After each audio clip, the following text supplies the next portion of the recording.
Acho que não.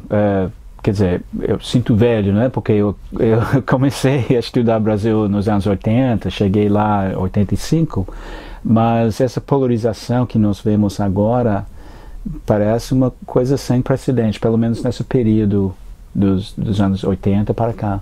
Foi um ator importante, foi parte desse processo. Houve um impacto positivo no sentido de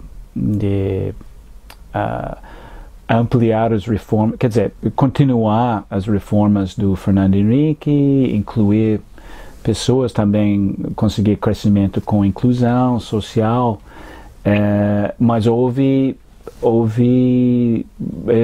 legados negativos também, que nós sabemos através do car wash, do Lava Jato, houve corrupção sistemática também, e eu acho que tem responsabilidade no sistema inteiro, não é? Entre os partidos, os políticos, incluindo o PT, eu acho.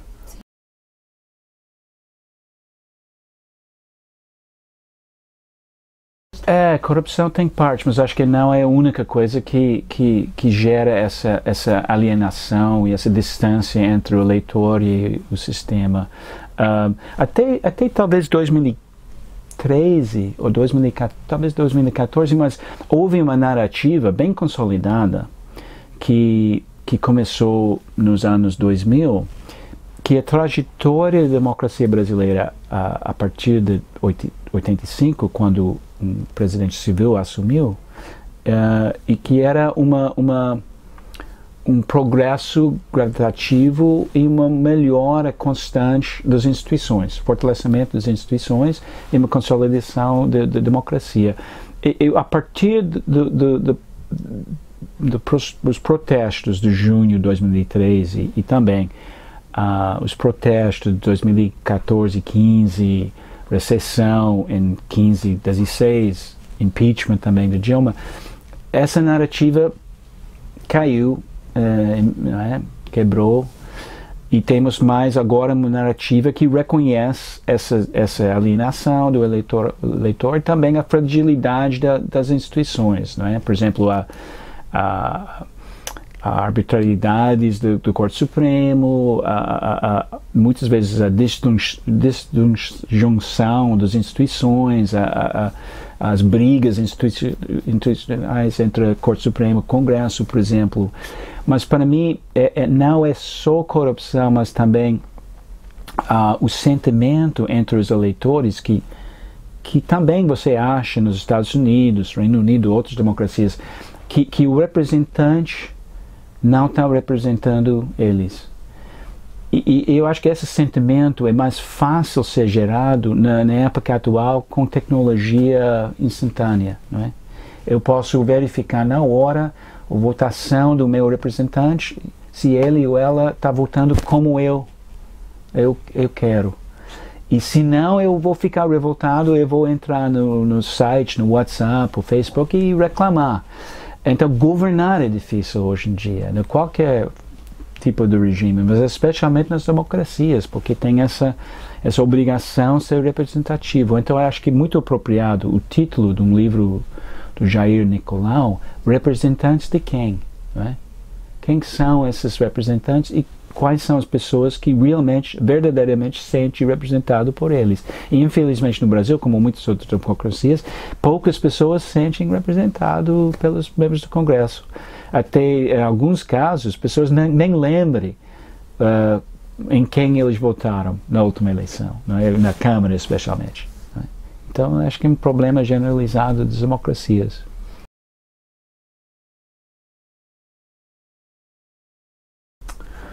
Não necessariamente, porque nós ainda temos essa frase famosa do Churchill, que a democracia é o pior sistema, com exceção de todos os outros. Né? Quer dizer, o que aconteceu em muitas democracias é que as unidades de agregação, partido político, sindicato, associação civil, muitas dessas instituições que nós achamos estáveis e elementos chaves para agregar interesses e ligar representante e representado, essas instituições estão em fragmentos. Então, você tem contato direto entre eleitores e representantes de uma maneira, às vezes, caótica, não é? Sem mediação. Então, acho que o desafio é usar tecnologia, usar novas instituições, achar novas ferramentas para agregar interesses e fazer as funções que essas instituições tradicionais estavam fazendo nas épocas anteriores. Acho que é um desafio muito grande, mas eu espero que a maioria ainda, nessas democracias em crise, ainda quer alguma forma de democracia e não quer um líder forte, um líder autoritário, um fim dessa principal, esse ideal de formar governos com maioria, com aprovação da maioria, não é? Aprovação da maioria, mas também proteções constitucionais para as minorias.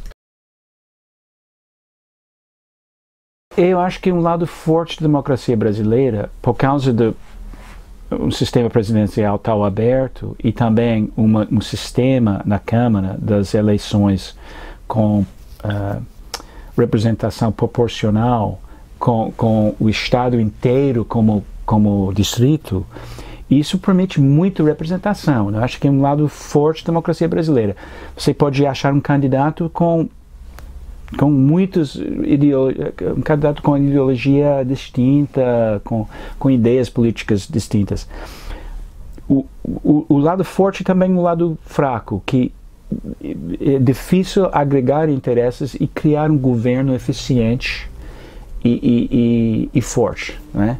Porque quantos partidos nós vamos ter no Congresso agora? São 29? Quase 30, numa média de 30, digamos. Exato. E com lista aberta, sistema com lista aberta, os partidos não são fortes, eles não têm disciplina. Então, as negociações entre o presidente e as bancadas no Congresso é extremamente complexo e custa muito dinheiro também, em termos do orçamento, dos ministérios, das indicações.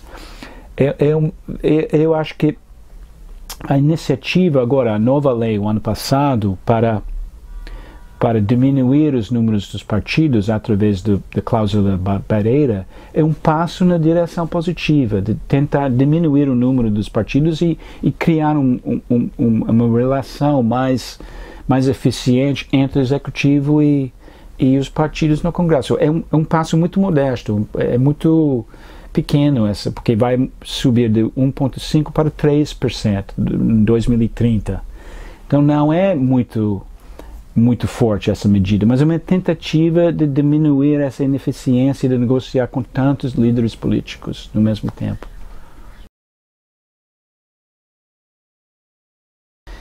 Interpretar, entender todas as razões, todas as motivações é difícil e pessoas vão pesquisar isso, vamos saber melhor com o tempo. Eu só tenho impressões anedotas, então, mas eu posso compartilhar essas experiências, essas interações que eu tive. Primeiro, eu acho que essa imagem que ele capturou de ser outsider, não é? Apesar do fato que nós sabemos que ele está na Câmara desde 90 ou 91, não é? Ele tem quase 30 anos como deputado federal. Ele é o mais perto que o sistema permite de um outsider, porque ele era muito baixo clero e nunca foi principal no governo, etc. Então acho que muito eleitor parece que precisa expressar indignação, ressentimento, rejeição do sistema do status quo. Segunda coisa que em conversas com pessoas eu ouvi muito é segurança, a questão da segurança. Ele tem uma narrativa que aparentemente é sensível ao sofrimento da pessoa em face dessa violência cotidiana, essa violência que está aumentando e sufocando as pessoas. Em termos técnicos, duvido que a ideia da violência, né, das armas, realmente é uma solução efetiva, mas emocionalmente, psicologicamente, é uma resposta, é uma fala para a mãe preocupada sobre o filho, pessoas preocupadas sobre essa onda de violência. Isso é importante entender a popularidade dele. Acho que também ele capturou, ele canalizou a rejeição do Partido dos Trabalhadores, que é forte, como você falou antes. Tradicionalmente, esse papel era do PSDB. Não é? Muitos de nós, depois da eleição de 2014, pensavam que o PSDB vai ser o candidato principal contra o PT em 2018, como as outras eleições. Bolsonaro tomou o lugar do PSDB em canalizar essa atitude. E, para mim, é uma dicotomia um pouco simplória, não é? Que PT significa Venezuela, que significa comunismo, que é subversão da nacionalidade brasileira. É uma visão da esquerda que eu acho que é um pouco ultrapassado, vem da Guerra Fria. PT no poder não governou como Chávez na Venezuela e não governou como um partido comunista. Era também um partido que com afinidades com capitalismo e empresários. Não é? Um pouco contraditório essa fala de corrupção do PT e também o comunismo do PT, porque corrupção é conspiração com empresas e empresários. Então, isso não associa isso tradicionalmente com o comunismo. Mas esses três elementos, para mim, são fortes. E também conservadorismo moral. Né? Os valores das famílias tradicionais. O Bolsonaro também associa anticorrupção com o neoliberalismo. Ele fala que o Estado menor é o único Estado capaz de ser mais limpo, evitando corrupção. Outra vez, ao meu ver, essa associação não é sustentável empiricamente. Você tem estados grandes, como de Escandinávia, com relativamente grau baixo de corrupção. E você tem estados pequenos, como Guatemala, com muita corrupção. Então, você pode ter corrupção com um estado grande e um estado pequeno, mas essa associação é forte, retoricamente é forte, que você tem que privatizar, reduzir o tamanho do estado para evitar corrupção. E isso parece que também tem ecos, não é? Tem uma resposta na população brasileira, porque também é uma receita que dá para entender.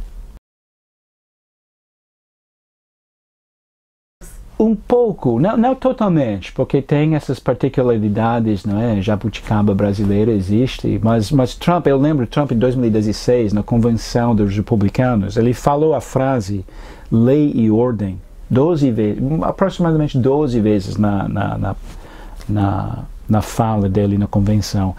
E Bolsonaro fala também lei, ordem e segurança pública. Ele é vago sobre as políticas públicas em detalhe, mas ele fala sobre isso, ele levanta essa bandeira e eu vejo uma proximidade também. As políticas econômicas neoliberais, não é? Ele quer cortar os impostos também, Trump, e reduzir o tamanho do Estado. Então, mas tem outras figuras, Duterte de Filipinas também, ele tem afinidades com Duterte porque Duterte quer uma guerra contra os criminais, uma guerra que não necessariamente vai respeitar direitos humanos. Outra figura que você pode invocar é Fujimori, não é? Porque ambos, Bolsonaro e Mourão, o vice dele, fala sobre talvez vai necessário, se tem caos, tem bagunça, fechar o Congresso. Né?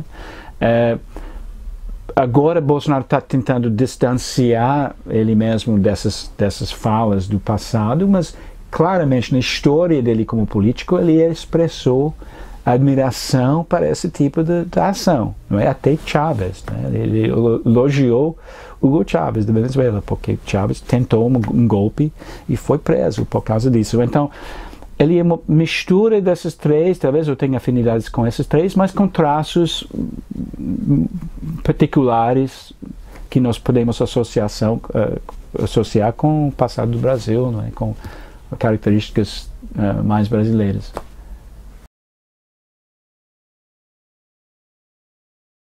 Não, acho que é boa pergunta. Minha definição do populismo é muito simples, não é? Você pode criar uma definição mais complexa, mas para mim é um candidato político que divide a nação entre dois grupos. Nós, que são as pessoas decentes, a nação verdadeira, e eles que não são verdadeiramente nacionais, que são contra nós, não é? Uma retórica que divide e cria um inimigo claro, não é?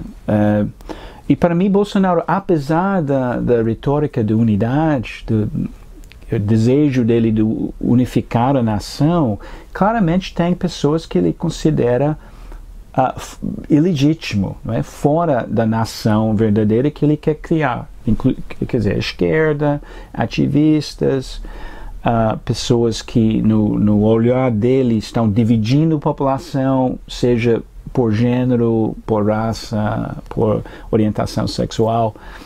Então ele quer restaurar a hierarquia tradicional, da família tradicional, família patriarcal. Para mim é muito semelhante da ideologia que foi expresso antes do golpe de 64, né? Da necessidade criar unidade e não permitir a esquerda dividir a população, dividir a harmonia da família brasileira. Então eu colocaria ele nesse grupo dos populistas de direita.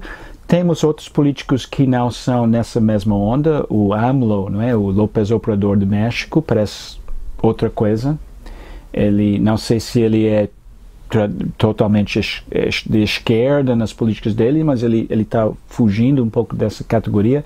Mas Trump tem traços disso, Orbán, Duterte, todos os nacionalistas étnicos da Europa são basicamente dizendo algo semelhante, que tem uma parte da nação, seja islâmicos, seja imigrantes, que não merece ser respeitado no novo regime deles.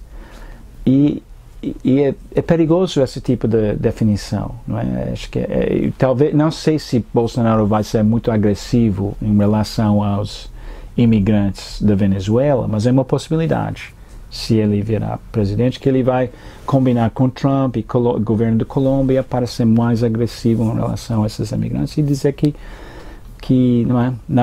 o país não deve aceitar essas pessoas. Mas é um dilema clássico das democracias. Quem são o eleitorado? Quem merece ser cidadão? E cada geração tem que resolver essa questão, né? Infelizmente, nos últimos anos, parece que as democracias estão reduzindo o nível de tolerância, o nível de aceitação do outro. E é uma coisa para ser combatido dentro dessas democracias.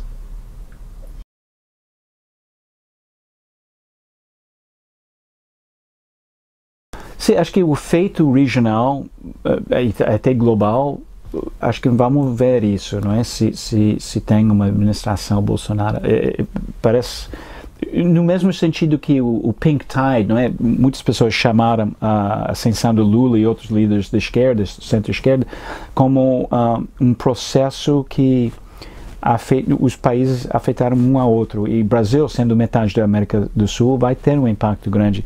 Então, no mesmo sentido que houve uma onda vermelha ou onda cor-de-rosa, talvez vamos ter uma onda na outra direção com essa mudança que nós vemos no Brasil. Por exemplo, pode ser que alguém vai surgir em Peru com essa mesma ideologia, ou Argentina. Colômbia já tem um presidente conservador de direita, e podemos ver outros líderes tentando uma estratégia semelhante. Bolsonaro disse alguma coisa muito interessante num vídeo que ele postou no site dele, no Twitter, em dia 8 de outubro, eu acredito, em que ele diz que temos que mudar o que estamos fazendo nos últimos 30 anos. Então ele não condenou só os anos do PT, ele comentou sobre todo o período de democracia, que tem algo errado, que é permissividade demais, os valores, quer dizer, distante demais da família brasileira, não é? Das tradições brasileiras, do conservadorismo brasileiro, e outros. Essa é um tipo de guerra cultural que nós vemos em outros lugares. Os Estados Unidos experienciou isso nos anos 2000, não é? Com a onda do conservadorismo que continua agora com Trump. Essa guerra cultural pode acontecer no resto da América Latina também, e tem afinidades com outros movimentos na Europa, na Ásia.